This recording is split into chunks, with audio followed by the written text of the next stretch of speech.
The meeting will come to order. May I have a roll call, please? Iannarino? Here. Border? Here. Kane? Here. Khan? Here. Smolka? Here. Shupai? Here. Long? Here. The mission of School District 15 is to produce world-class learners by building a connected learning community. Tonight, we'd like to start out and speak for a moment on some of the occurrences that have happened last week.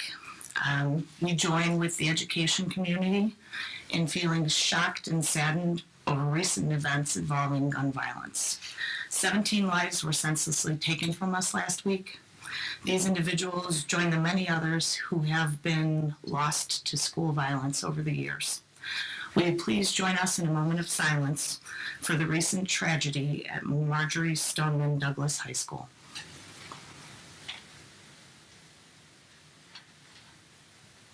Thank you. I'd like to start out by saying that District 15 has worked very closely with our police and fire department to craft safety plans that are comprehensive and keeping students and our staff within District 15 safe. Our staff and students complete regular drills, as you know, to prepare schools for these unlikely events. While we know schools are a safe place for our children, we work diligently to continuously update our plans to ensure that we can have the best, safest schools for our children and a safe haven. And we have done everything that we can do to help keep our and your loved ones safe. The district will shortly be sharing details of the plans in order to provide parents with the assurances that this is not only a priority for us, but it is our top priority to keep children safe. This evening, we're going to be led by some students from Willow Bend School in the Pledge of Allegiance. I'd like to ask Melissa Sabatino, the principal, to come up and introduce the students that are going to be leading us in the pledge.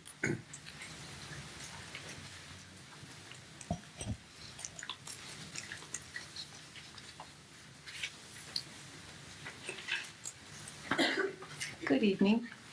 It's my pleasure to introduce the Earth Club from Willow Bend.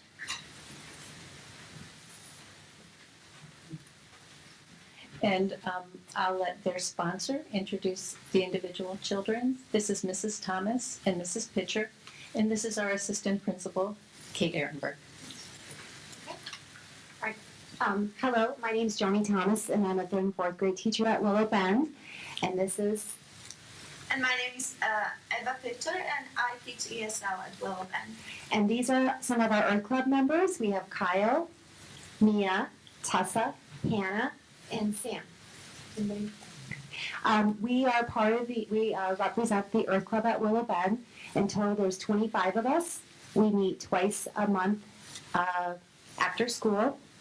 And our mission at Willow Bend is to care for the earth and encourage others to care for the earth. Some of the projects that we're really proud of and excited about is we help maintain a prairie that's between our school and Rolling Meadows High School. We work with a community volunteer named Pete Jackson, and he helps us learn about the prairie, and we plant seeds and we harvest seeds from the prairie and help maintain it.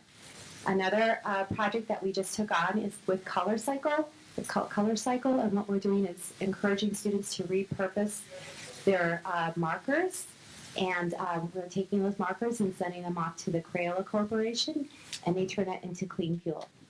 And then our last project, the kids noticed last year that there were a lot of students were discarding some of their food in the garbage, and a lot of that was unopened food. So they have decided that they have put out some collection boxes in the cafeteria, and we take that food weekly. Mrs. Pitcher drives it over to Journey's Homeless Shelter, and we share it with those people who are in need of food. So thank you very much for having us come out and let you know about Earth Club at Willow Bend.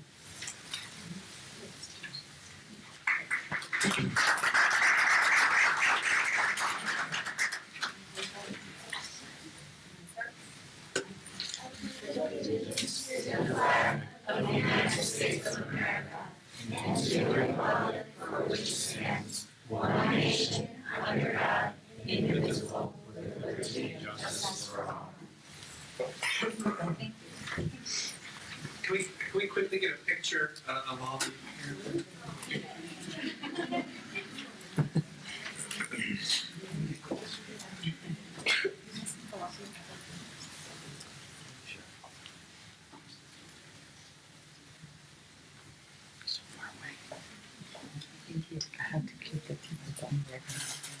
So I love the earth. The earth is a great place. I'm glad you're taking care of it. There's a pen. The board wants to thank you for coming tonight. Keep up the good work, okay?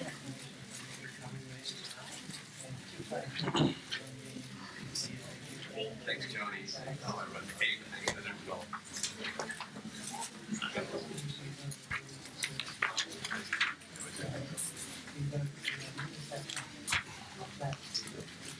Tonight we're going to have a couple reports from our schools. Who's going to go first? I think I go first. Melissa Sabatino is going to tell us more about Willow Penn School. Thank you.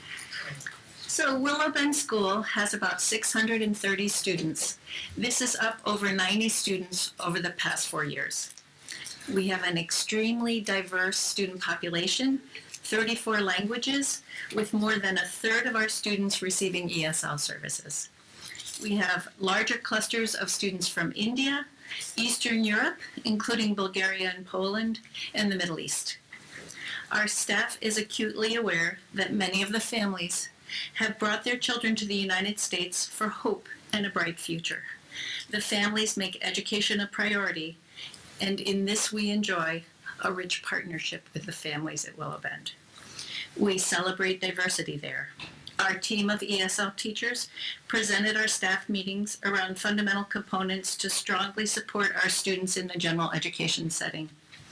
At our monthly assemblies, students from different countries share out about their unique food, their customs, and their language. Students are encouraged to seek out opportunities to connect with others who speak their language, but you'd be impressed to see how quickly our students acquire English and express themselves with ease. The richness of this population benefits everyone from every demographic, on the staff and also in our student population. We've taken hold of Stephen Covey's Habits of Highly Effective People as a way to provide all of our students the keys to success in their lives beyond school. This process begins with the staff applying those habits in their own lives and then promoting authentic leadership opportunities for our students to understand and live them well. This year, we've been strategic in folding the concept of the 7 habits into our PBIS system, and we've found that the two systems are seamlessly compatible. Other opportunities at Willow Bend are the Earth Club, the Chess Club, Young Architects, First Lego League, Amazing Greats, which is an improvisational drama group, Problem Poppers, a peer mentoring group, You're Not Alone, a group started by students to meet the needs of students who don't easily connect with peers, and chorus intramurals. Leadership opportunities also include office helpers, kindergarten helpers, bus helpers, the PBIS student newsletter, techies, and the assembly team. Come for a visit. It's a delightful school. Thank you for supporting the harmony that we enjoy at Willow Bend.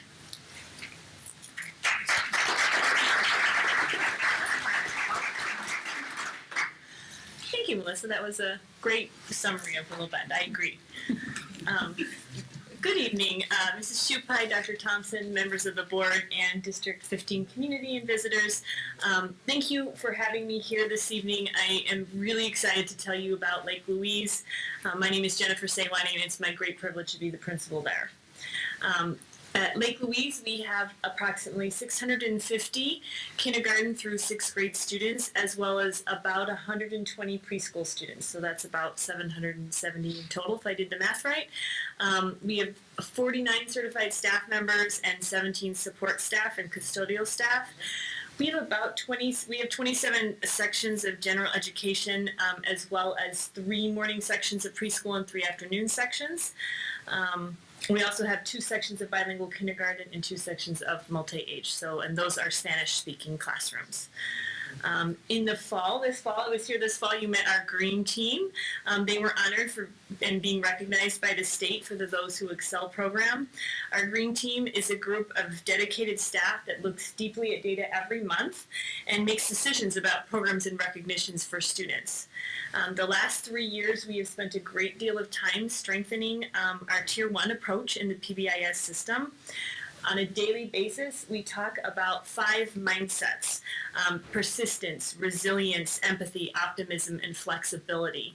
We have found that these are based on research that was shown that these are some of the mindsets that students need to be successful in their college and career readiness.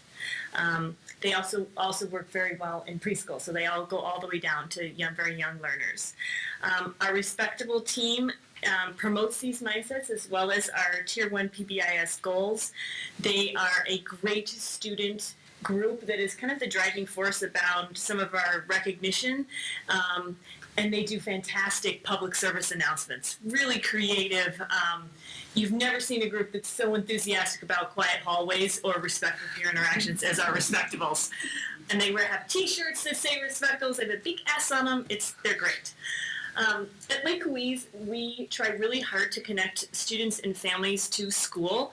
Research has shown that this is a very effective strategy in supporting students' long-term school success.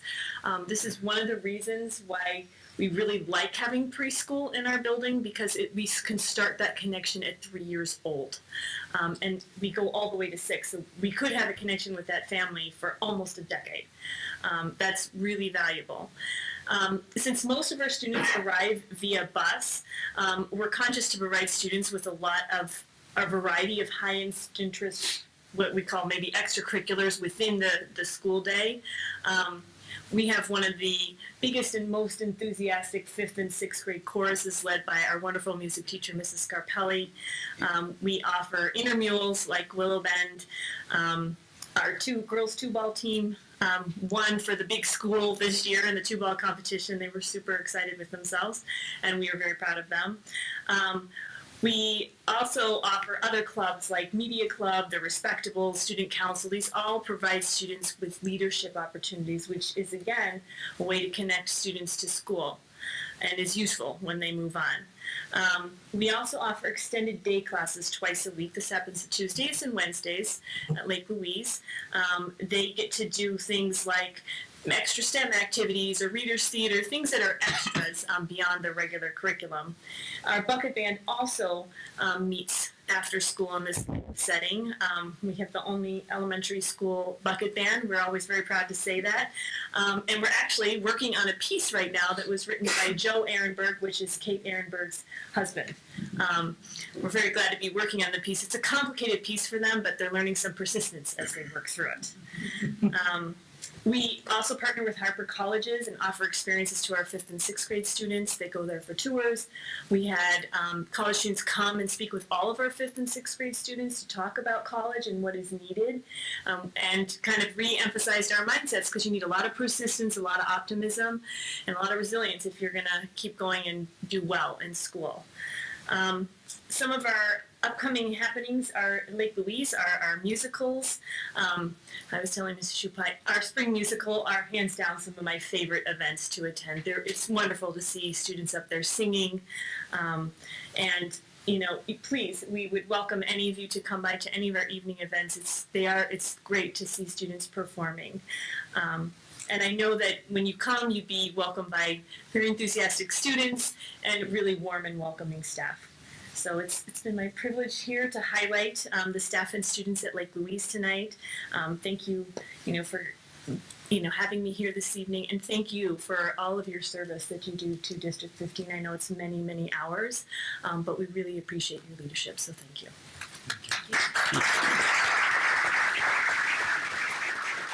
I think you can sense the pride that these principals have and the work that they put in and the school climates that they've created. They're the leaders that we depend on, and they do a great job. And I particularly want to thank Melissa Sabatino, who is nearing the end of her career. She's done a fabulous job, and she is going to retire at the end of June. And we're wishing her the best of luck, and thank you for your service. You've really done a remarkable job at Willow Bend. It's a fabulous school, and you have a lot of credit for that. Yeah, thank you.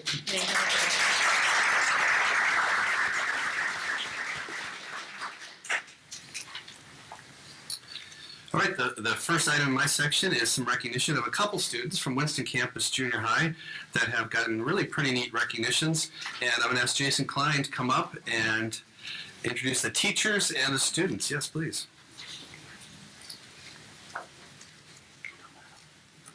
Thank you very much, Dr. Thompson, President Shupai, members of the Board of Education. I'm going to invite our students on up to the front here also, if Jillian and Nina will join us. I'm very pleased to present to you Katie Burns-Witalowicz this evening. Katie is a 7th grade teacher at Winston Campus Junior High, and while the primary focus of her curriculum is history, Katie is an innovator and a teacher leader who builds student strengths with literacy and speaking skills and provides students with opportunities to explore their interests. One way in which this has emerged for Katie's students is with opportunities like this, the Daughters of the American Revolution essay contest. So I'm going to turn things over to Ms. Burns to share a little bit more about that with you and about Jillian and Nina. Thank you, Dr. Klein. Good evening, President Chupai, board members, Dr. Thompson, family members, distinguished guests. Sorry, I think we're good now. I am proud and honored to be here tonight to honor these two young women. Many years now we've entered this contest and I've never had a winner. So to be notified this year that we had 2 winners almost knocked me off my feet. So I'll first introduce my former student who's an 8th grader, Jillian, who's on the end. So I'm just going to read you have her full essay in the board brief tonight, but I want the audience to hear some of her beautiful words. So Jillian has been chosen as the Daughters of the American Revolution essay contest overall winner for the Eli Skinner chapter. They oversee 12 high schools and all the middle schools and elementary schools that feed into it. So this is quite an honor. Her essay is going on to the next level of competition, so we'll await those results. In her powerful essay, Jillian writes from the perspective of Helen, a young American living in 1914, reeling from the danger of the looming war and living in fear of the potential loss of her father. Jillian writes upon the return of Helen's father, "It wasn't hard to see that behind his plastered smile, he was not filled with the same amount of joy we were. Instead, he looked as though he had lost something, just like he did on that day he had left."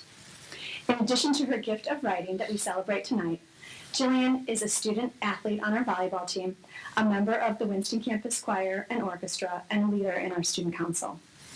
Outside of school, she participates in Palatine Park District volleyball, dance, and piano, and we at Winston Campus are proud to honor Jillian for her outstanding accomplishments.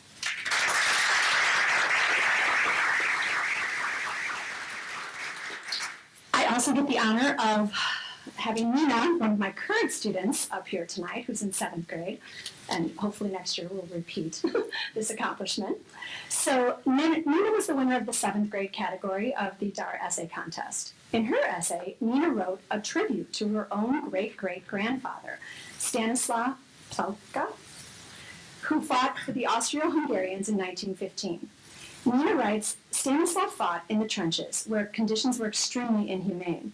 The whole place was invaded by rats, smelling disgusting, and was riddled with disease.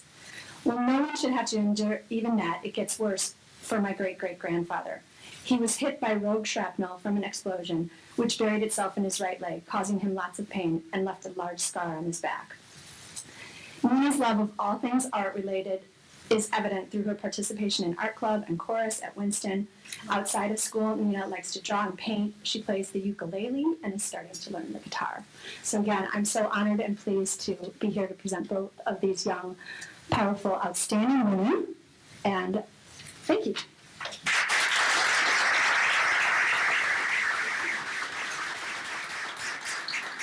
Well, like all students at COM, the board likes to give you a little gift and the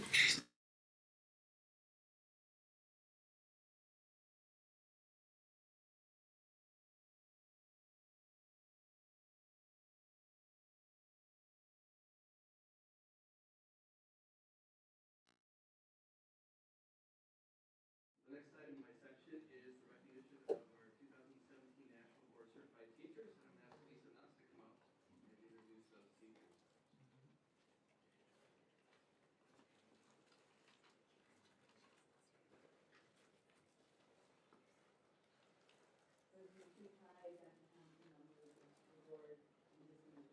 It's my pleasure tonight to introduce 3 excellent educators. When we talk about education, the look of the classroom today is much different than how it looked when many of us were in school.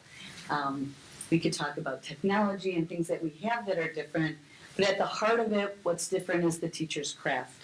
And the way that it's gotten to this point is by dedicated educators who spend their time outside of the classroom, beyond the school day and beyond the school year, that work regularly to improve their profession year after year. Tonight, we're honoring 3 of these people who have dedicated this time and energy to achieve the National Board certification. National Board of Professional Teaching Standards is a rigorous program. It focuses on what accomplished teachers should do and what they should know. These teachers understand what's important about improving what you do on a daily basis. And most importantly, they're models. They're models for their students, and they're also models for their colleagues. We are really proud of their accomplishment. It's a very rigorous program to go through, and it's something that's above and beyond what's expected, but they know that it has a tremendous impact on their students and the achievement that they see after. So I'm going to call our 3 teachers up and their principals to share a few words about them. So the first person is Stephanie Park. She's a reading consultant specialist at Winston Campus Junior High. And with her is Principal Dr. Klein.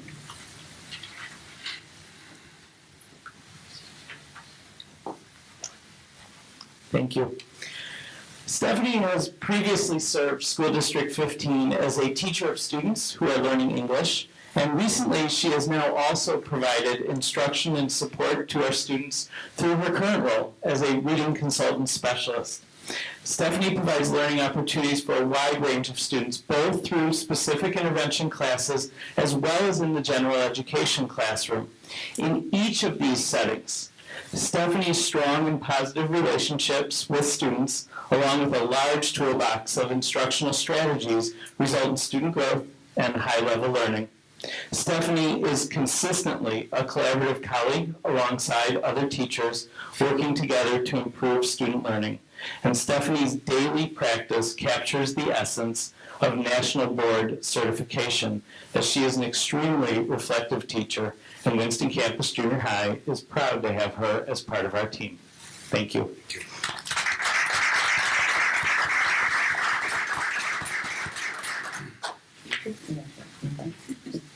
The next teacher is Katie Dangler. She's our instructional coach at Virginia Lake. And with her is Christy Seifert, the principal.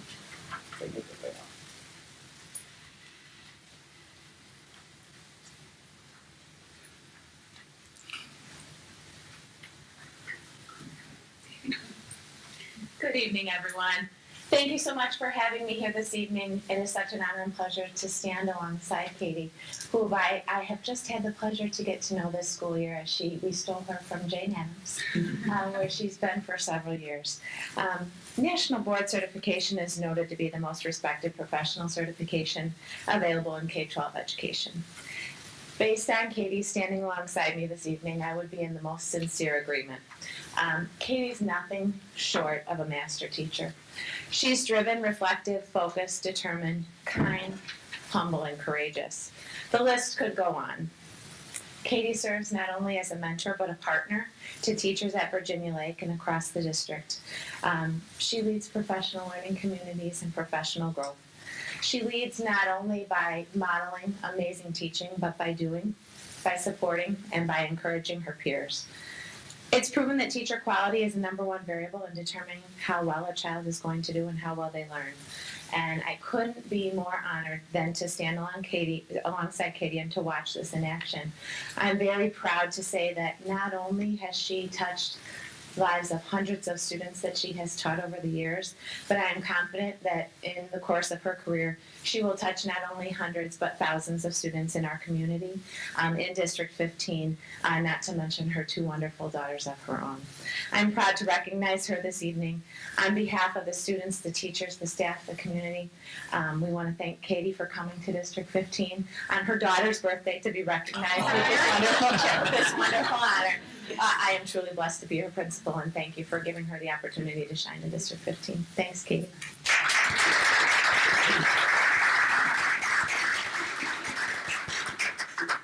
And last but not least, Gabrielle Devlin. She's an ESL teacher at Jane Addams, and she's here with Amy Malinsky, her principal.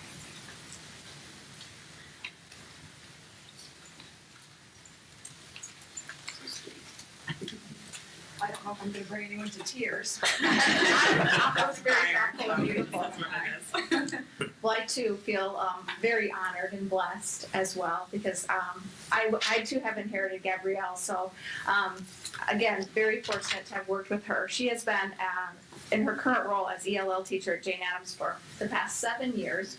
But we too inherited her from Waukegan and from another country, from Venezuela, but that's not where she's originally from. But her experience in education and leadership and linguistics have developed her highly skilled pedagogy. So she's so talented in her skills and strategies. She's surely at the heart of Jane Addams. It's instructional leadership and how she coaches us on a daily basis. She's not only driven to support the students and staff, she maintains a reflective balance of her students' needs while guiding our professional learning communities. Through this delicate balance, Gabrielle inspires and supports so many of us on a daily basis. In January of this year, she presented with her colleague right next to her at the Northern Illinois Computing Educators Mini Convention on the topic of tech support for academic language learners. They truly benefit and support one another. So thank you both for being here. Gabrielle has demonstrated a passion for learning that is worth celebrating. Again, congratulations on this wonderful achievement.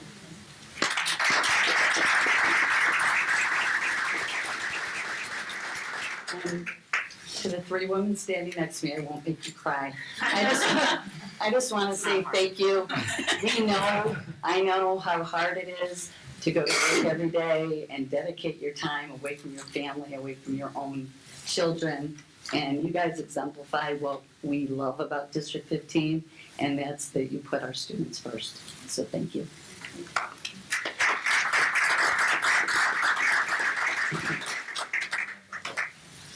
And we have a really special pin that hasn't been given out very often in District 15, but it's the Above and Beyond pin.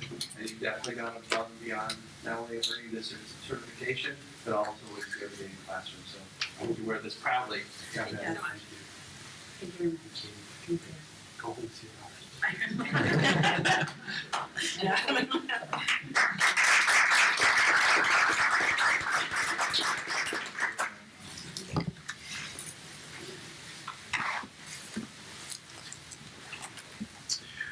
The next item by section is the preliminary student assignment plan for the 2018-2019 school year, and Dr. Barbini is going to come up and give us that brief presentation.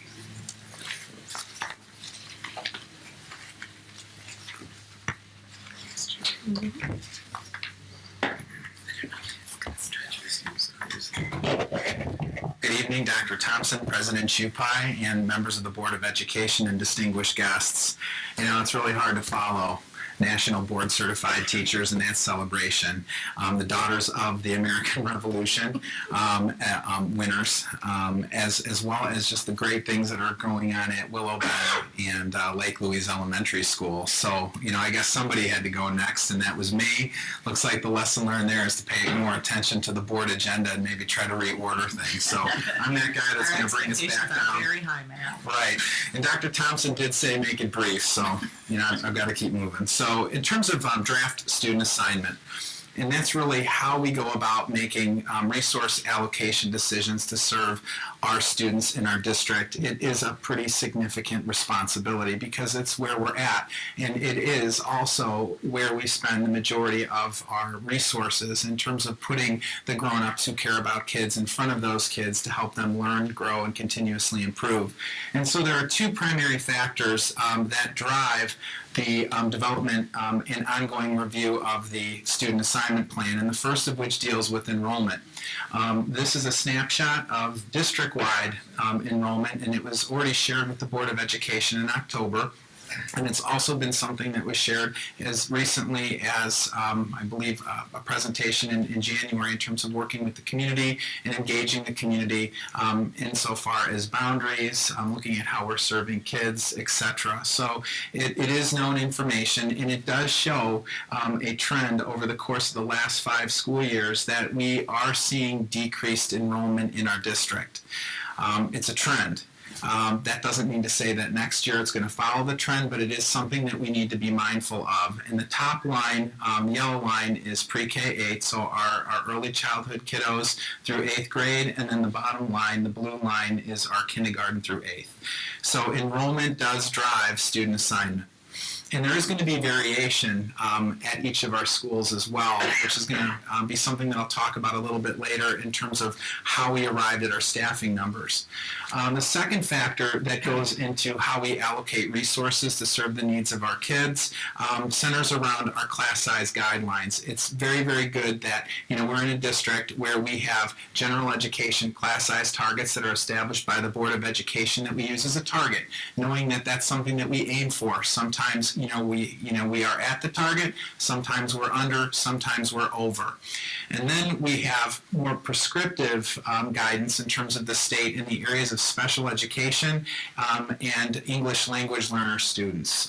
That's more scripted in terms of what the state requires in terms of self-contained classrooms that serve those students. And we also have district guidelines in those areas as well. All of that was included in your board packet for review and is available for public consumption as well. And so, how do we make these important decisions? It is a collaborative process. I realize I'm the only person up here this evening, but I'm speaking on behalf of many, many, many people in terms of this process. And so it begins in the fall of every year, so a full year in advance of the school year that we're planning for. And that's when central office administrators come together to review enrollment and determine preliminary staffing needs in all areas of responsibility. And from there, we develop a plan for each school, and we share that plan for each school. And that's when we meet with building principals so that they can provide their input in terms of what they believe their needs are of their school based on what we've given them, as well as something that they have that we don't at central office, which is a greater context of the needs associated with the kids that they serve in their schools. And so that's when we have individual meetings, with central office and each building principal. We wrap those up right at the end of January in preparation for this meeting. And everybody is holding themselves and each other accountable to not only looking at these class size targets in general ed, special ed, and world language or English language, but then also taking a look at making sure that we have an eye on enrollment. Because how our schools look and how our district looks right now, it's a snapshot. It will change between now and the start of the school year. So it does require constant vigilance in terms of monitoring enrollment at each site within each of those three target areas in terms of general ed, special ed, and ELL guidelines, etc. And so as we put all those things together, after central office conversations, after conversations with each building principal, what we're anticipating in terms of the number of our certified or CTC positions for the 18-19 school year is 880.223 FTE. That does represent a 2.69 FTE increase over the current school year student assignment plan. If we were to make that or put that into a percentage, it's less than 1%. It's a 0.3% overall increase.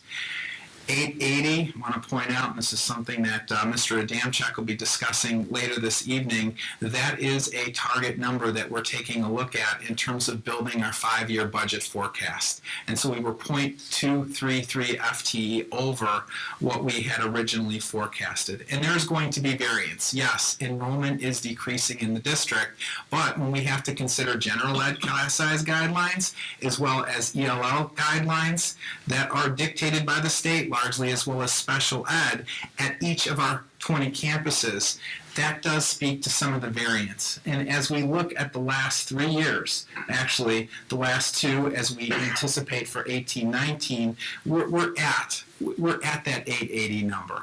I want everybody to know that, when we do look at this, yes, we are mindful of the bottom line. So we do really want to look at that 880, and we want to hit that to the maximum degree possible. That being said, if we are in a situation where, student needs would warrant an increase, we're going to come, to this table and we're going to talk about the need for that increase with you. So is it something that we try to shoot for? Absolutely. Is it something that is very important for us to be financial stewards of taxpayers' dollars? Absolutely. But at the end of the day, we also have to balance that against meeting the needs of our children. And so we will do that if necessary. And so that's a look at the last 3 years. And so in terms of our next steps moving forward, we're going to continue that ongoing review of enrollment. And if I'm not taking a look at that regularly, I can promise you others are and will have conversations with me about that. And perhaps the fiercest advocates are our building principals. And that's absolutely wonderful, and that's what we would expect.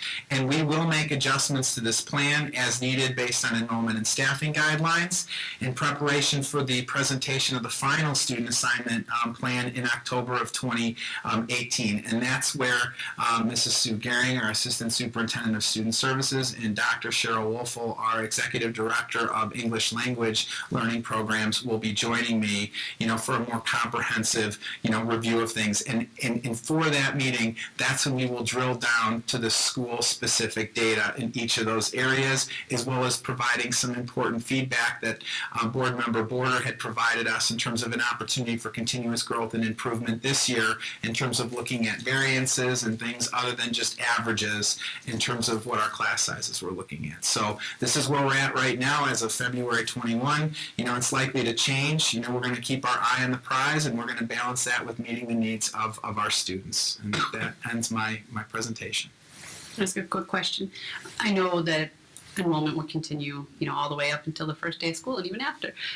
But kind of this point versus a year ago when we've gone through our first major enrollment initiative or registration initiative for our incoming kindergartners, where are we sitting versus last year? Similar numbers we think that will enroll versus this year's kindergartners, or a little up, a little down? Wow. I'm glad it's not Final Jeopardy. Board Member Kane, I'll look into that and we'll provide that information for you. I couldn't speak directly to that right now. We're pretty close to, people are still coming in, it's okay. Well, right. And just when we're like, hey, we have the ability to meet, needs that are emerging over here, by looking at maybe shifting resources from here, Dr. Wolfel comes into my office and is like, hey, kindergarten registration, we had 40 kids, that are going to require, English language services. And I'm like, oh, all right, well, looks like that resource stays. So not going to mention what building that is, but once again, that speaks to the advocacy, of what we're about in terms of meeting the needs of kids. But we'll look into that. Any other questions? In terms of past projections, in terms of where this report was last year versus, I'm assuming that the 16-17 and 17-18 numbers are the actuals that we ended up with in the October staffing plan. How close is the preliminary historically, and does it go one direction or does it go up or down?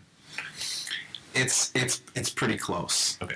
It's pretty close based on my experience, and that's because when we make decisions, primarily in the areas that we have less information in, and in a public school district, that's going to be kindergarten and first grade. We do take a look, and I don't want to make it a dirty word, but we do look at averages at each of the schools over 6 years to make a judgment as to how we're going to allocate. And that helps give us a degree of confidence in terms of how we allocate. I would say that, in terms of our trend, we are seeing an uptick, in some of our schools in Gen Ed, but then also in terms of ELL and special ed. This year alone, since the student assignment plan was presented in October to the current day, we have added 4.0 CTC positions. One of those were a Gen Ed position, 2 of which were special ed, and then 1 of which was a consultant or a support level position. And that was 4 based on this number. That was 4 on top of the 877, so that would bring us up to 881. But as you can see in terms of the number that's provided, we are taking a look at resources as we come. So we're going to have to monitor registration. Kids do come out for kindergarten registration. They do, but we're a public school district, and kids are going to enroll because families move in and out of the district at all times of the year. All right, so it's something that we're going to require close monitoring on. Just quickly, Matt, in this process that you've described, I think it's good. You mentioned about just general getting advocacy from various stakeholders, including the principals. I guess my question is, do you feel that that's an open process? Because the way I look at it is just, you have these principals, like you're saying, advocating, they're there on the ground, and they see maybe a particular situation where, hey, here's a particular class that could really use an additional teacher, or, that sort of thing. Is there a good opportunity, and have you fielded those sorts of requests, and how does that typically go? Yeah, I do think that, it is a process. No process is perfect. So, we are very open to continuous growth and improvement. But in terms of principals being empowered to advocate, I do believe that we provide principals with that opportunity, not only in those staffing meetings, but at all points in between now and the start of next school year. People will talk with me. They'll talk to Cheryl if it's an ELL need. They'll talk to Sue Gehring if it's a special ed need. And then we will talk about, what we're going to need to do to best serve that building, because principals are going to have more information in a different and perhaps greater context in terms of student need than we will, at the central office. So we are a team. And an example of that, and it's just one, occurred this school year, right when the student assignment plan was being written. We had an influx of enrollment at one of our schools, Jennifer Sayawani's school, Lake Louise. So Jennifer said, hey, we've just hit 30 kids, in fourth grade. And that's over target, and she shared some information, germane to that particular grade level, etc. And we had a conversation, and we determined that we were going to reach out and engage the teachers. And then from the teachers, we were going to engage the parents, and we ultimately surveyed the families about this to get their sense of what their needs were, and that's what drove the decision to add an additional 1.0. That was the 1.0 that I referenced. And so that, no process is perfect, but we engaged teachers. The principal started with us. We engaged teachers, we engaged parents, and then we made a decision to add additional staff after the school year had started, by being open and being transparent with the focus on continuous growth and improvement. That's good. Hey, man, I have one question for you here. When you do have to vary the amount of staffing in the midst of the school year, how hard is it to find resources? Because I would think teachers, generally speaking, are locked in earlier on, before school starts. So if you have to add resources later, how difficult is that to find extra resources? I think it depends on the position that we're looking for. And so, it's a supply and demand thing. There's a greater supply for general ed teachers, typically, than there are, teachers, who are bilingual certified, Spanish, etc. So just, for example, today, Dr. Wolfel was meeting with several principals to interview candidate for Tamil, which is a language that we were required by law to hire somebody who was bilingual certified in, because we hit the threshold legally where we had to take a look at that. There are some positions that are easier to fill than others. Gen Ed is typically, less difficult than, English language learning positions in terms of specific areas of certification, as well as some types of special education, program individuals. So, for example, like a speech and language therapist or an occupational therapist might be more difficult to find after the school year started than once it's begun. And we really try to have a full complement of the staff that we need to serve kids, before the school year starts, for those types of reasons. Sometimes, just because of the dynamic nature of kids coming and going, we find ourselves in a position like we were in Lake Louise, and then, we adjust. Thank you, Matt.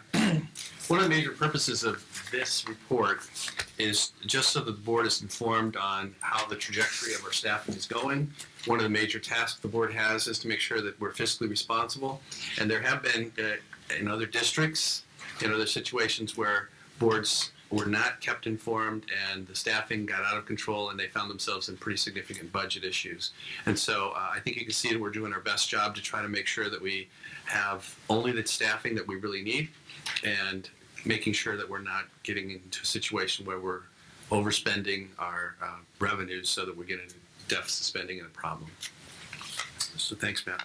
The next report is our budget guidelines from Mike Adamczyk. I'll share with you the assumptions and the guidelines for creating the budget for the 2018-19 school year. Good afternoon, or good evening, I should say, President Shupai, Superintendent Thompson, members of the board. Every March, we do present to the board guidelines that we use in preparing our budget for next year. This is really like a 10,000 foot level. These are our general guidelines. We use these guidelines. We work with Dr. Barbini, with Mrs. Nuss, and all the building principals, and use these as our overall guiding principles. And then with this, we then build the budget person by person, whether it's a teacher, a custodian, an administrator, the supply budgets at the buildings, and Craig Phillips in transportation, nutrition services, operation and maintenance, and then we build the budget basically from the bottom up. So we use these guidelines overall as our overall umbrella, so to say, and then we build the budget from the bottom up. Every single item in our budget is looked at, and that's how we build the budget for next year. Interesting to note. So we look at what's going on in Springfield. Now, the Illinois State Board of Education, or ISB as we refer to it, has recommended a $7.46 billion general fund increase for next year. That's billion with a B, which represents about a 91% increase over what education funding is for this year. So needless to say, I have not used that assumption in our budget for next year. I just don't think that's going to happen. Governor Rauner last week gave his budget address. He pledged an additional $350 million in new funding for school districts for next year. To help districts hit their adequacy targets under the evidence-based funding model.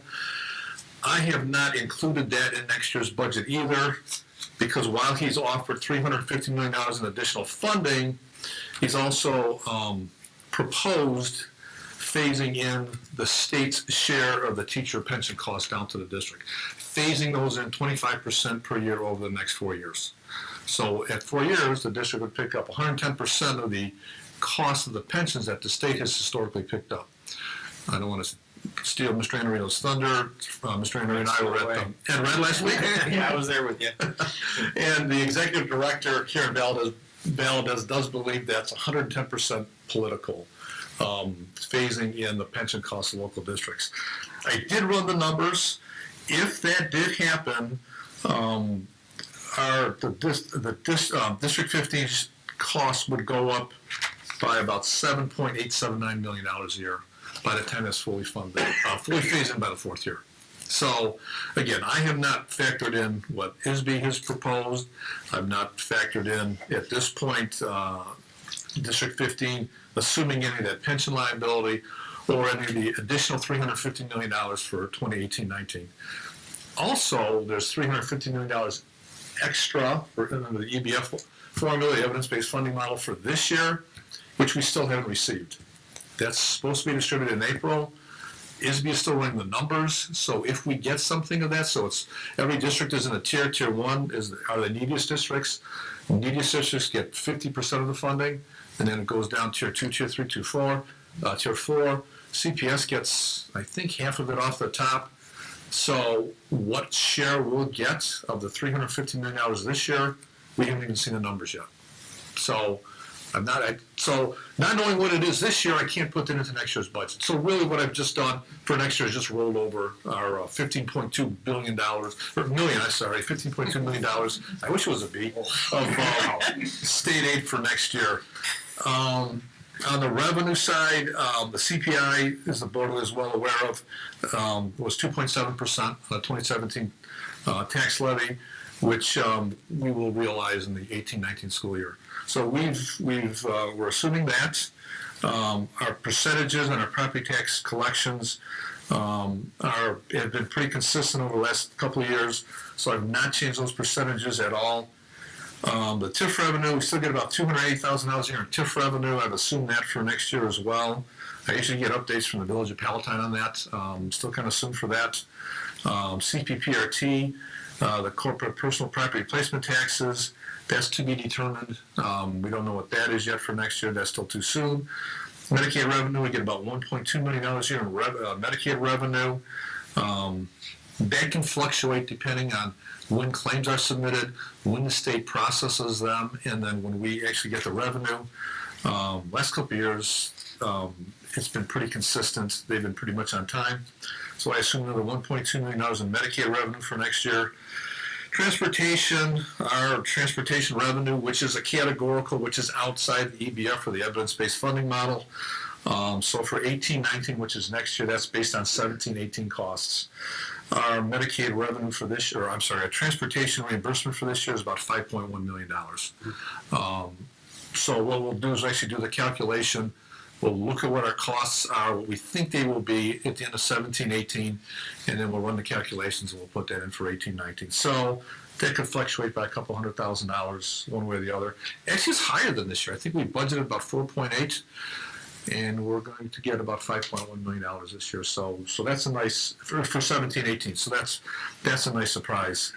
On instructional salaries, as Dr. Barbini has said, we're budgeting 880.035 FTE for next year.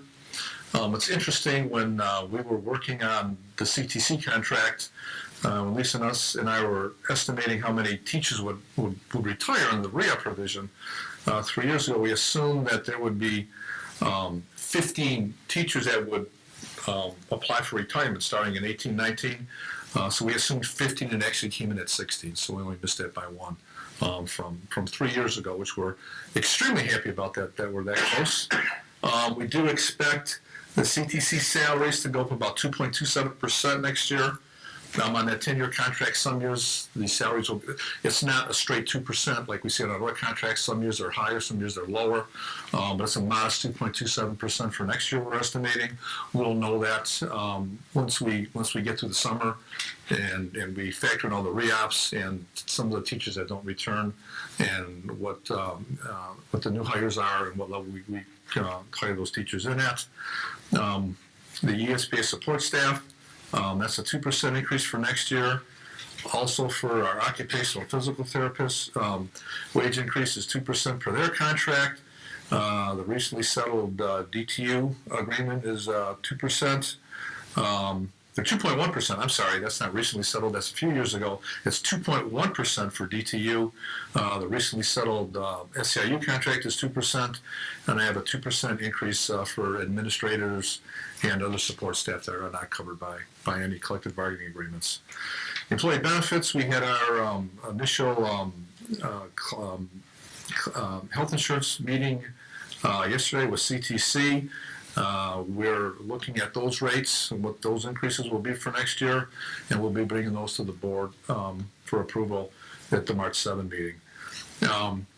Since CPI went up by 2.1%, all of the building and department budgets for purchase services, supplies, the capital outlay at the building levels, we tie that to the CPI rate. So we will increase all those line items by 2.1%. Conversely, the year before, CPI was 0.7%, so we increased those line items by 0.7%. So that will be a nice little increase for the buildings. The Illinois and our IMRF rates went up a little bit, starting which starts on January 1. Last year in 2017, it was 11.34%. That's increased a little bit to 11.4%. Hopefully, we'll see that go down in the future. The investment returns that IMRF made last year were, I think, around 15%, which was fantastic. Kind of mirrors what the stock market was doing. So that'll be favorable on our rate renewal for next year. Capital Projects Fund. And the board has already approved all these projects. We have the second half of the exterior wall replacement of Frank C. Whiteley, the replacement of the curtain wall at Plum Grove, carpet replacement at Pleasant Hill, and the repaving of the parking lot at CLA. So that and a few other projects, so it's about $9 million next year in capital project funds. And when we look at revenues in excess of expenditures or vice versa, I looked at where we were at in November when we presented to the board, updated that a little bit for the bid awards that came in, that have come in since then. We have the bid awards on all those projects except the parking lot replacement at CLA. That's out for bid right now. We'll take that. We'll bring that to the board in April. But we have an operating deficit next year of about $7.2 million. Again, $9 million of that is one-time only expenditures in our capital projects fund for those four projects that I had mentioned. And that's that's my presentation for tonight, if there's any questions. So Mike, just for the edification of all of us here, you use the assumptions to create a budget, which we'll bring back in June as the tentative budget, right? Correct. And then in August, you bring back a regular budget for us to examine, and then you leave it on display for a month? So it's correct, we present in June, we have the public hearing in August, and then we ask the board to adopt it by September 30, which the board has to do by the school code. That's the date by which you have to adopt the budget by. As things change between now and September, you'll make adjustments based upon information you've received from the state and elsewhere. So actually, we'll make changes between now and June, if there's any information that comes to light between June and August, and then between August and September. So it's a fluid document, there's changes that are made beyond, as time goes by. Normally by June, unless the biggest unknown, which we've seen the last 2 years, is what's going to happen at the state level. There have been we call them long summers the last 2 years because we've had a budget impasse for 2 years. So we're going into the school year. The school year's already started, July 1, with the fiscal year, and we still don't know what the state funding is. I wouldn't be surprised this year, with an election year coming up and everything, that we still won't know this summer. It's really, really soon to tell at this point, but if I'm sitting here in June giving a budget presentation and we still don't know what's going on in Springfield, I wouldn't be too surprised. Mike, going back to your commentary about so I get the political threat of reverting pensions at the local level, but to clarify, it's 25% rolled in over 4 years. Over 4 years. And the max impact is 7.something. $7.879 million. So if that happened over 4 years, so it would be 18, 19, 19, 20, 20, 20, what was that, 21, 22? Yeah, the total cost increase to the district by the time it's totally implemented would be $7.879 million. So approximately $2 million increase of responsibility for us per year. Per year. And then ongoing. And then ongoing thereafter. And so the likelihood we've seen has been fairly slim that will actually occur. That seems to be the consensus at this point too. There's also the talk, we've talked about this too, and Dr. Thompson and I have talked about this just this week. It's almost a big squeeze if that were to happen. And then we also know that there's a bill that's still out there in Lansing with the property tax freeze. So we've estimated what that would cost us about 2%, we'd be about $2.8 to $3 million. So we'd be getting really, I call it a squeeze on both ends. We'd be forced to pick up more costs on the pension cost, but then our revenues would be restricted as well. So we would, we'd be getting it from, I call it a squeeze from both sides. Again, at EdRed, they thought both of those scenarios are just political at this point and highly unlikely, but I still think it's something we need to be aware of at the same time. So you were just testing us when you see if we were listening. When you The said boy out of Michigan. Yeah. Did I say Lansing? No, geez. I apologize. I said DTE before instead of comment, so that's Right. Thanks very much, Mike. Thanks, Mike. Okay, there are just 4 other items that I wanted to cover in my section. The first, I wanted to talk to you about a meeting that we had with Dan Cates, Dr. Cates from 211, and the village manager of Schaumburg-Bride Township that occurred on January 30th. It was a very productive meeting for all parties. We had a really open, honest dialogue, I think, sharing our concerns and trying to make sure that Brian heard those and that he would advocate for us and we could have a say in how the development occurred, progressed and finalized. I think maybe you've seen that recently in the Daily Herald there was an article. I don't know if Bob wrote that or not, but Top Golf is going to be moving to the property, and so that's good. And as I looked into it, I think Mr. Smolka said that is, I think, going to end up on our side of the property line. So we'll collect the property taxes there, and there'll be no one living there. That's right. Legally, anyway. No kids living at Top Golf that are going to run into the school system. No, but I don't think we get a discount for going there. So We can work on that. The village has really yet to receive any specific development plan from the developer.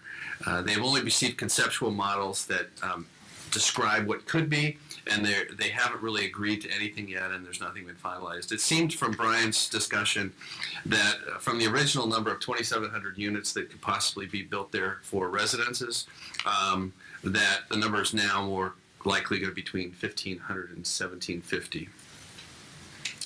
The village has an impact fee ordinance. Schaumburg does, different than the other villages that where we work with. Theirs is a single $250 contribution for any unit. Mr. Boer paid recently, I think, an impact fee for his new home that's being built, and that was in the neighborhood of thousands of dollars based upon the number of bedrooms you have. At Schaumburg, it's $250 for every unit, regardless of the number of bedrooms. But what that means is we get $250 for the senior citizens living home, where we know that there aren't going to be any children there. So that large senior citizen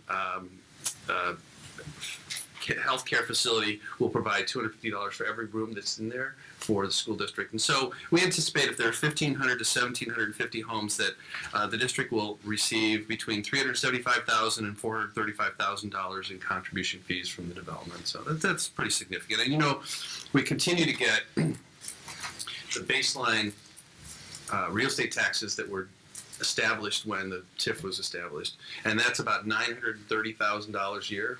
When we collect about $120 million a year, that's a pretty big chunk of the overall collection that we get from the entire district. So $930,000 will continue for the life of the TIF, and so that's not terrible. The increases that we might have seen will go to the TIF. We won't get those, but we are going to get some contributions. The village has hired a consultant to estimate the number of school-aged children that will come from the development.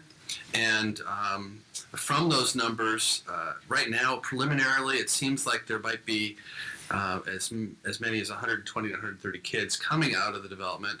That would be K through 12. They are working on finalizing those numbers, and the next time we meet, he should have a more specific number. And based upon those numbers, when we meet near the end of February or before spring break, we'll advocate then about what can we do for the district based upon the increase of students that we're going to get because of that 120 or 130 projected students.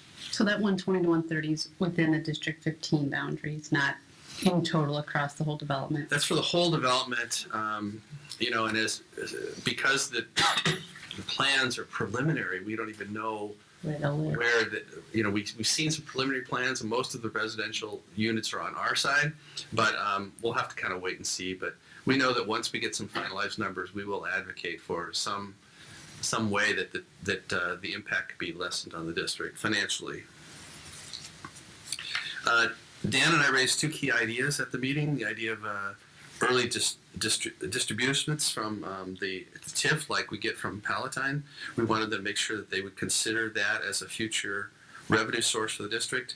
If the TIF does so well that they've got some excess revenues, that they should give those back to the district, just like we've gotten millions of dollars from Palatine and their efficient use of the TIF dollars. And so we asked them to make sure that was a part of the process. And we wanted to also continue to work on making sure they could lower the number from 120 or 30 down to as little as possible based upon restrictions in zoning and making some of the housing maybe 55 and older or something like that.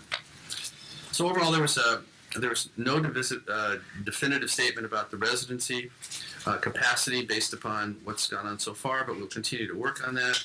I think the village has engaged us in good faith to hear our ideas, to understand the importance of communicating openly with us, and to meeting again in the future so that we can continue to advocate for the district. So that was the TIF meeting. I think a good meeting, and I think there's room for optimism, I think, moving forward.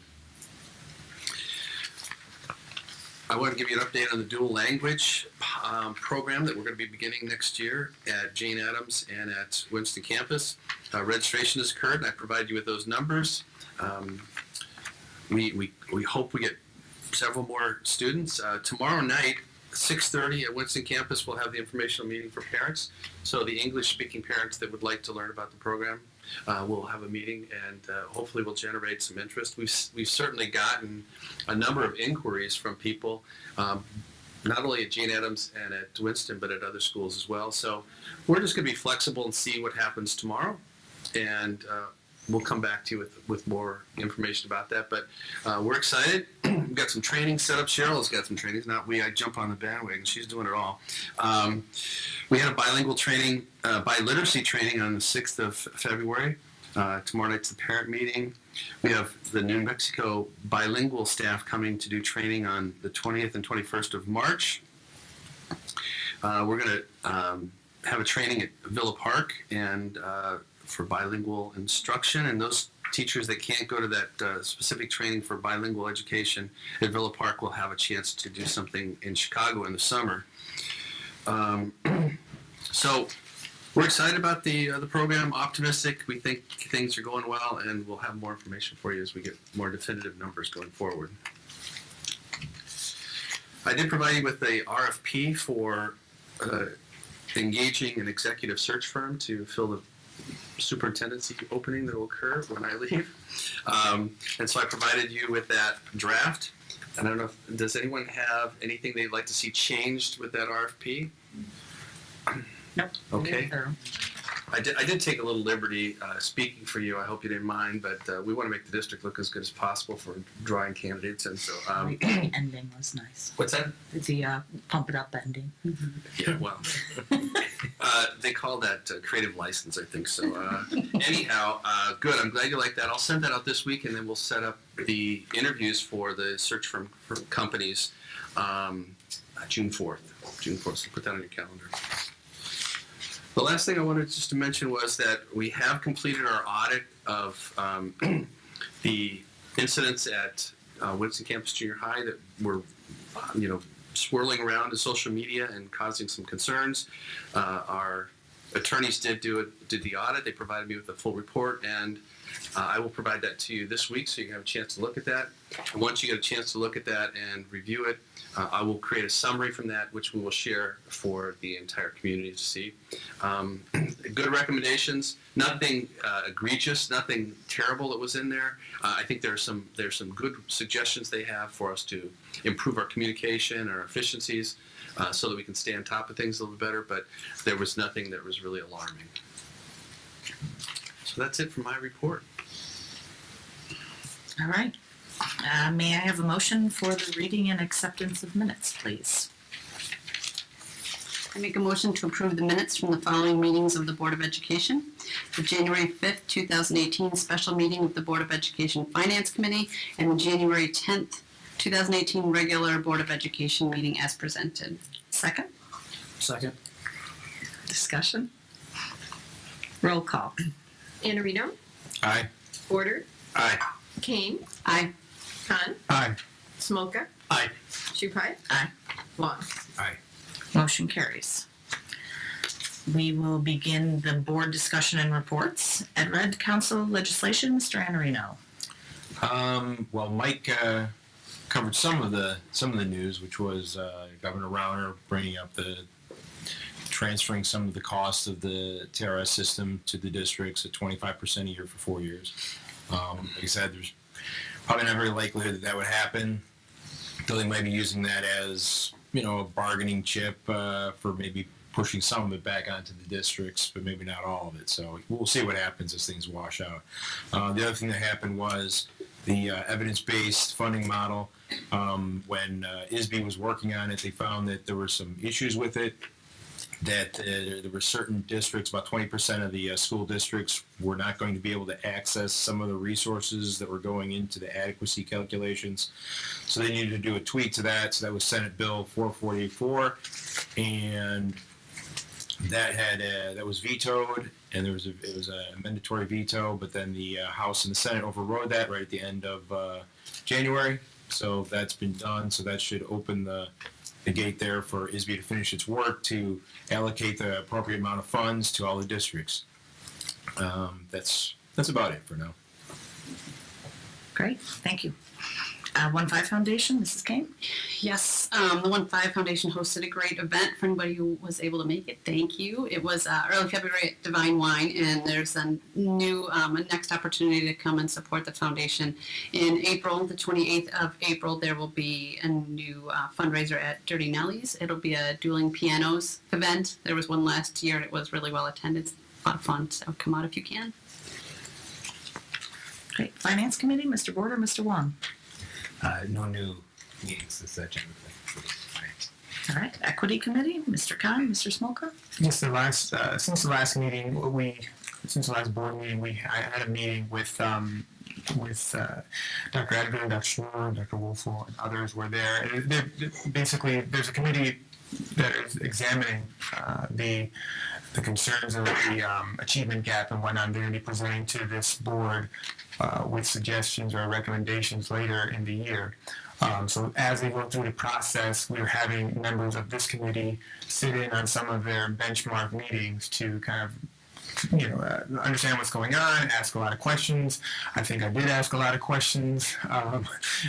Maybe, I don't know if, I wasn't trying to go deposition style, but I was asking a fair amount of questions. But I left really confident and happy that this is going to be something that's real, that we're going to get something from this group that I think I left it with kind of two general ideas. I felt that they're going into this project with the right perspective, in that the idea that all District 15 kids are that they're all no matter, we're not really looking immediately at demographics and things like that. As a first blush, we're saying all the District 15 kids are equally important. And we want to see why any of them are not performing, and if so, examine it that way. It's a matter of not ignoring the demographics for sure. We're going to analyze those things. They're going to analyze those things. But I like the idea that we're coming at the problem, kind of treating everybody the same. And anybody who's not achieving is something of an issue and a problem that we should deal with. And so I thought the perspective was correct. And then on top of that, I already saw that they're getting to the point where they're going to identify some pretty concrete things that hopefully we'll be able to convert into some suggestions. And I think there's a few more meetings that are going to occur that I hope to attend. And so I was excited about that. And I think we're going to have some very important suggestions later in the year.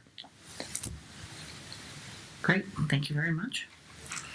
Superintendent's Communication Committee, Dr. Thompson? We did not meet. I just will report that we didn't meet because Morgan has been working so hard with her staff to get ready for the rollout of the new website, and that will be happening in the very near future. She's been working very hard to make sure that it's ready to go, so we're excited about that. And we may have a chance to meet then after that's all taken care of. So, great. Thank you very much. We will now open up our meeting for public comment. If you'd like to address the board, please fill out one of these green sheets that's found in the hall and pass it on to Mrs. Becker. Please remember that this is not a dialogue between you and the board. If you have a specific issue which requires a response, Superintendent Thompson will get back to you. State your name and identify any group that you represent. Limit your remarks to no more than 5 minutes. If someone previously has articulated something with which you agree, please indicate that you agree, rather than reiterating the entire comment. And finally, please avoid comments specific to any person, student, or staff member, respecting the right to privacy. This is not the forum to comment on personnel issues. Mrs. Jane Van Woevelaar.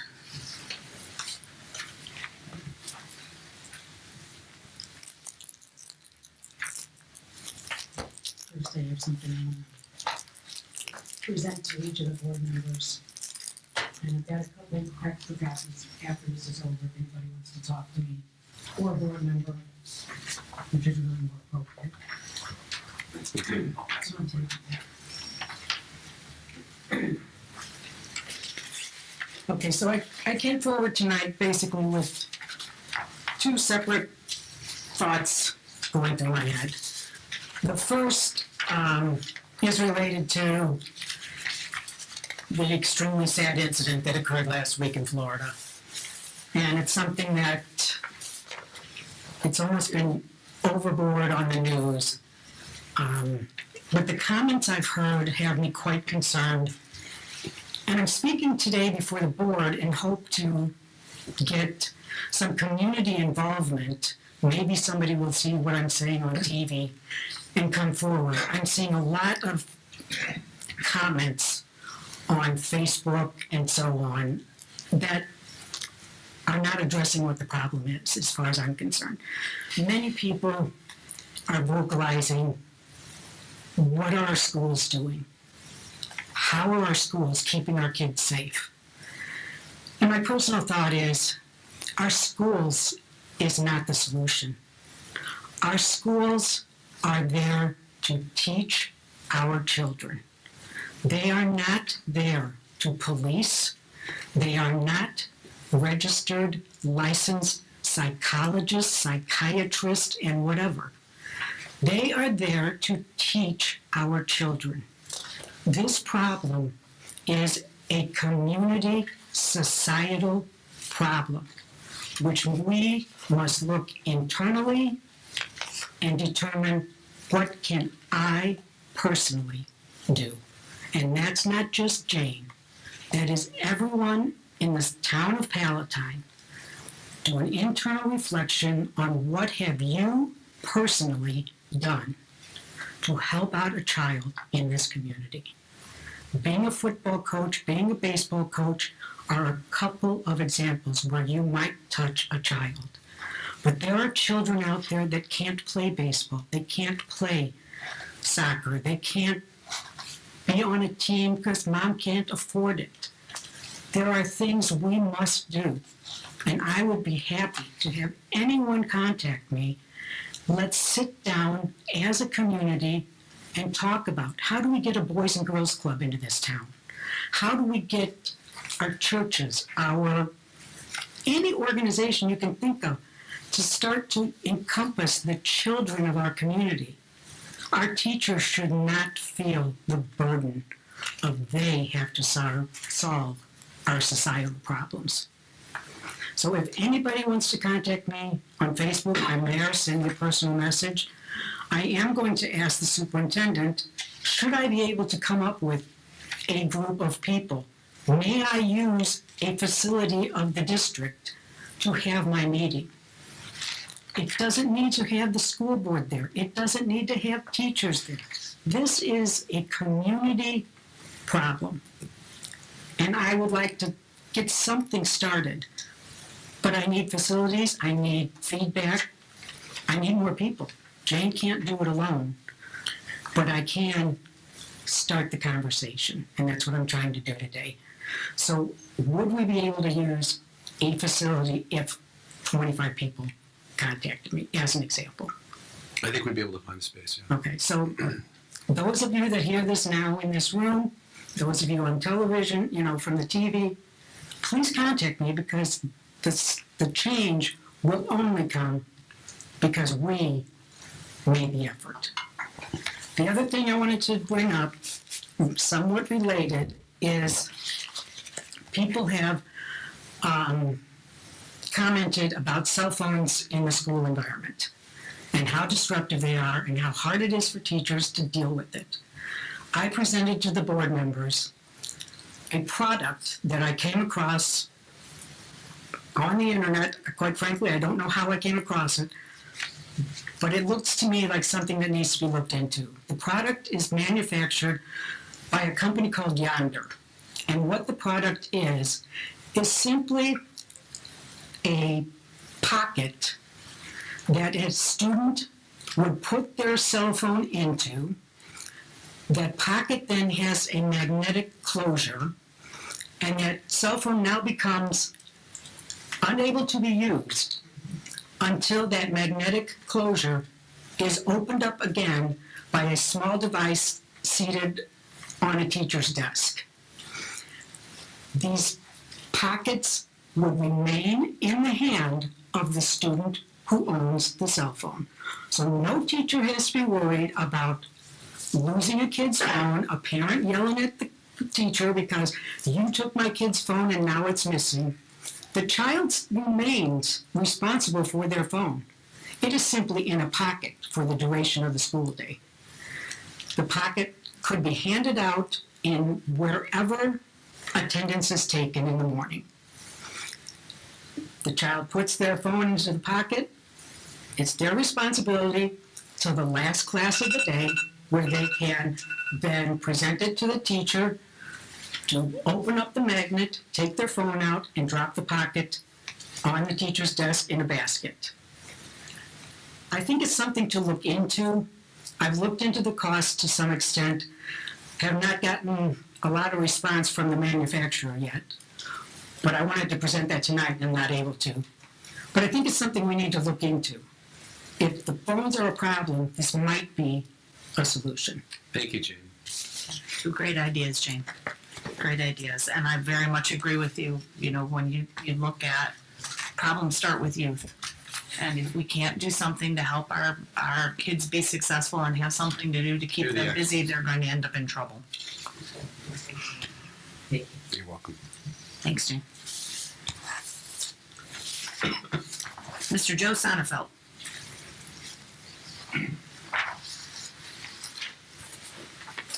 Good evening, everyone. My name is Joe Sonnefeld, and I'm the president of the Mount Prospect District 57 Board of Education. And I'm also a candidate, Democratic candidate for state senate here in the 27th district. I just want to start out by commending both the ESPA union and the board here for reaching an agreement.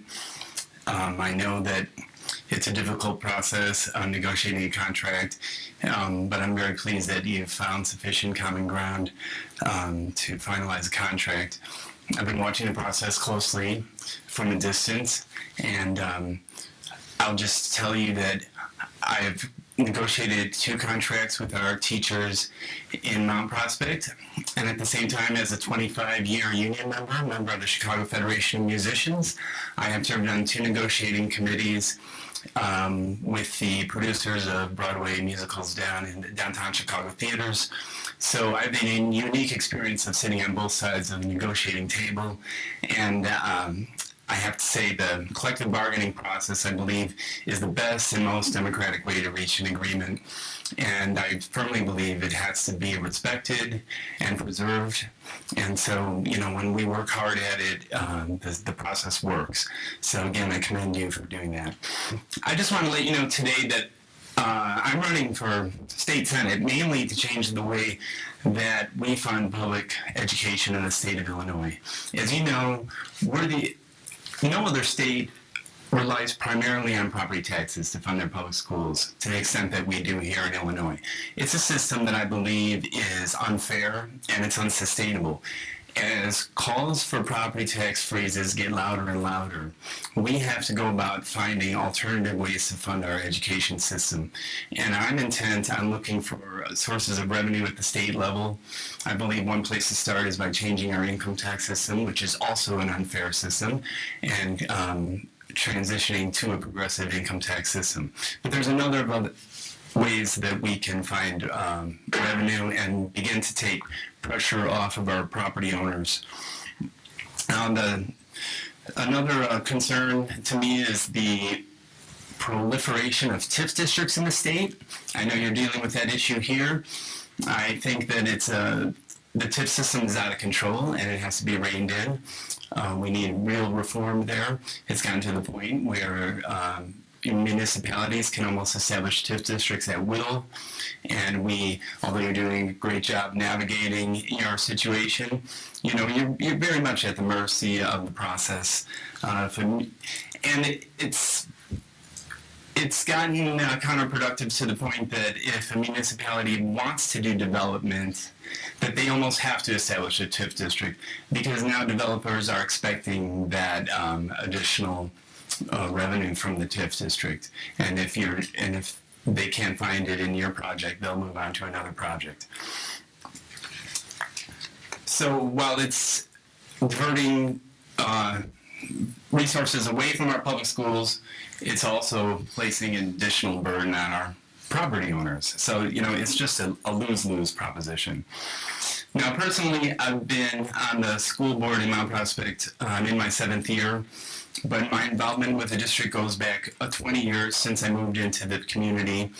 I volunteered in a number of different ways, including co-chairing a referendum campaign back in 2003, serving on the board of the Education Foundation, and several years ago I established my own not-for-profit scholarship foundation to provide music scholarships for students in our district whose families needed help with the costs of participating in our music programs, from the fees that we require to the cost of instrument rental or private lessons or any other fees, so that no student misses the opportunity of participating in our music programs there.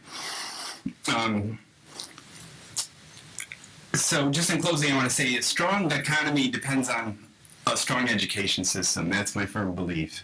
So we have to go about that and make it a priority here in the state of Illinois. And if I'm elected, I'll be your advocate in Springfield. You'll have an ally down there for public education in this community. Strengthen your community and your schools. I also want to mention that this week I've been endorsed by both the Daily Herald and the Sun-Times. The Sun-Times cited my experience on the school board as well as my knowledge of school finance for their reason for their endorsement. So I'm here tonight to ask each of you for your support for my candidacy, for your vote on March 20th, and I hope that you'll spread the word to your friends and neighbors. My website, and I can leave you some information, it's joeforstatesenate.com. You can request a yard sign or make a contribution, and I would really appreciate your support, and I thank you for your time tonight. Thank you. Thanks, Joe. Can I leave this? Yeah. Sure, yeah.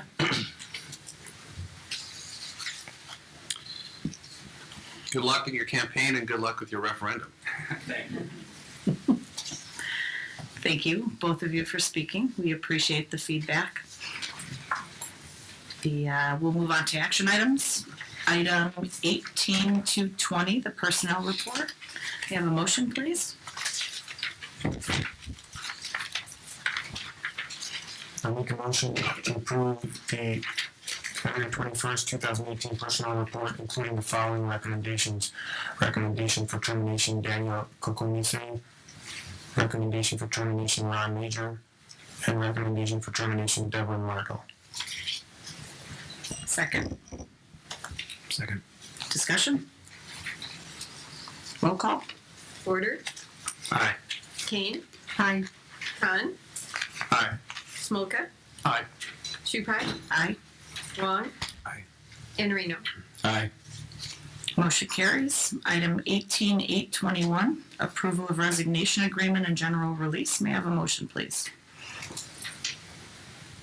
I make a motion to approve the resignation agreement and general release between the Board of Education of Community Consolidated School District 15 of Cook County, Illinois, and Sue Ellen Petkunis as presented. Second. Second. Discussion? Roll call. Kane, Aye. Khan, Aye. Smolka, Aye. Chupai, Aye. Wong, Aye. and Reno. Aye. Porter. Aye. Motion carries. Item 18.222. I make a motion. Thank you, go ahead. I make a motion to ratify the Educational Support Personnel Association (ESPA) collective bargaining agreement 2017 to 2022 as presented. Second. Second. Discussion. Anybody? I have a couple words. First and foremost, I want to say that it's been a bit of a journey that we've walked together over the last year plus, ESPA and ourselves. It's taken many turns and quite a few unexpected diversions. As you all know, the negotiations began back in January of 2017 with an entirely different Board of Ed than sits today, with the exception of Mr. Khan, and he was not involved with the bargaining team. So a very, very different place we are today than we were at the beginning of those discussions in January 2017. Through it all, I myself have been impressed that both sides have really advocated for their members and for the people and interests that they represent. And at times that proved to be pretty challenging for any of us that were involved, as well as the community members that have been part of the experience. However, that all said, I am very pleased to say today that we have finally concluded that trek, and we are in a position to ratify and agree to a collective bargaining agreement which establishes a working relationship between ESPA, the board, administration, and our education personnel for the next 4.5 years. And we believe as a group that this contract is a balanced agreement, both valuing ESPA members as well as protecting the interests of our citizens.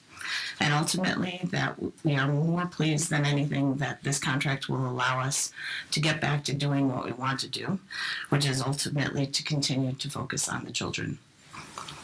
Thank you very much for working hard with us in order to make it happen. Further discussion? Roll call. Khan, Aye. Smolka, Aye. Shupai, Aye. Wong, Aye. Enrino, Aye. Porter, Aye. Kane. Aye. Motion carries. Item 18-23.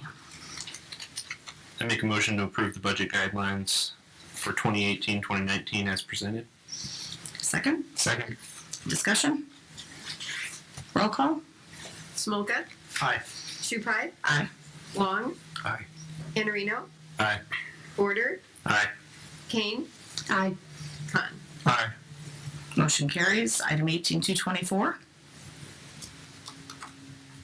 May I have a motion, please? I make a motion to award the contract for the school buses with DVR cameras bid 18-009 consisting of 10 2017 used 71 passenger buses to Midwest Transit Equipment, Kankakee, Illinois for a total amount of $734,200. The recommendation is based on bid meeting preferred specifications. Second? Second. Discussion? I just have a quick question. The buses, how often do we replace buses? I mean, because we're getting 10 new ones. Does that mean we're retiring 10 of them, or is that like adding to the number of buses? We replace, we're trying to keep the buses between 13 and 14-year-old. We've got 162. So about, well, we're replacing 10 every year to keep the fleet young. Okay. Thanks. Yes, we have like 143 buses and 10 a year, 14 years, keep for 14 years. And as some people on the board noticed, we did purchase some used buses. These buses were leased by school districts that don't have facilities to take care of them. So they lease them for 1 year and then return them to the bus company, and we get a pretty significant discount on a low mileage bus that really is functioning very well. So. It was 12.5% discount. I did the number. Further discussion? Roll call? Shupai, Aye. Wong, Aye. Enrino, Aye. Porter, Aye. Kane, Aye. Khan, Aye. Smolka. Aye. Motion carries. May I have a motion for item 18-25? I make a motion to award the contract for the asbestos abatement bid 18-012 to Arc Environmental, Chicago, Illinois, for a total amount of $26,500. Second? Second. Discussion? I just want to understand. So this is based on the Midwest Environmental Consulting Services reviewing the bids. It just seems like there's a lot of variation in the bids, but so they've attested that the vendor we're awarding this to understands the work required and is able to satisfy that for that cost. Yes, that's correct. The bid opening, we were surprised that there's as you well know, there's like a $60,000. Yeah, it's 3x. Yeah, and I asked them that same question. Mr. Phillips was out, and they did interview the low bidder, and they said, yeah, they met all the specifications, they understand the scope of the projects. So it was a recommendation from Midwest that would go from there. Well, this is with regard to the Plum Grove, the curtain wall replacement, right? Or is it something else? Okay. It's Plum Grove only. Okay. And my anticipation is that we expected that there'd be asbestos work that needed to be done. It's a suspect in a couple of areas that were identified by testing, and yet there's areas under the existing univents, we couldn't pull them out. Yeah. Because they need them for heating. And so we think that there may not be, which means we're saving money. But under the basis of doing construction, we have to make an assumption and may be there and not have been removed back in the 90s. Okay. Perfect. Roll call? Wong, Aye. Enrino, Aye. Porter, Aye. Kane, Aye. Khan, Aye. Smolka, Aye. Shupai. Aye. Motion carries. Item 18-26, motion please. I make a motion to approve the resolution ratifying the emergency expenditure of funds for flood repairs for the Educational Service Center, ESC, as presented. Second. Second. Discussion? So we have a board policy that limits expenditures by administration without board approval to $25,000. If they exceed $25,000, we are required to come before the board to get approval. In most cases, bid those out. In this case, because it's an emergency and we won't have a meeting for some time, we want to get the ESC back in shape, and so we may incur some costs until we're reimbursed through insurance or otherwise that we have to have expenditures above $25,000. This resolution allows us for this job and project only to exceed that $25,000. Discussion? Roll call? Enrino, Aye. Porter, Aye. Kane, Aye. Khan, Aye. Smolka, Aye. Shupai, Aye. Wong. Aye. Motion carries. Would anyone like to remove anything from the consent calendar? No. Motion to approve the consent calendar as it stands, please. Make a motion to approve the consent calendar as presented. Second. Second. Roll call? Porter, Aye. Kane, Aye. Khan, Aye. Smolka, Aye. Shupai, Aye. Wong, Aye. Enrino. Aye. Motion carries. Dr. Thompson, correspondence? There were 5 requests and 4 responses for information under the Freedom of Information Act during the period of January 5th through February 13th. On December 21st, a request was received from Amparo Hernandez, Parents Foundation of For Education, Austin, Texas. No verification via phone or email was received by January 8th, and the request was abandoned. On January 22nd, a request was received from Nathan Mihalich, Illinois Retired Teachers Association. The response to this request was sent on January 29th. On January 23rd, a request was received from Christine Smith. The response to this request was sent on January 30th. On January 24th, a request was received from Patrick Noonan, Carpenters Union. The response to this request was sent on January 31st. And on January 24th, a request was received from Jacqueline Sessa, Onivia. The response to this request was sent on January 31st. We did receive one check from the Village of Palatine in the amount of $19,973 for developer contributions and their impact fees. Excellent. May I have a motion to adjourn? So moved. Second? Second. All those in favor? Aye. Meeting is adjourned.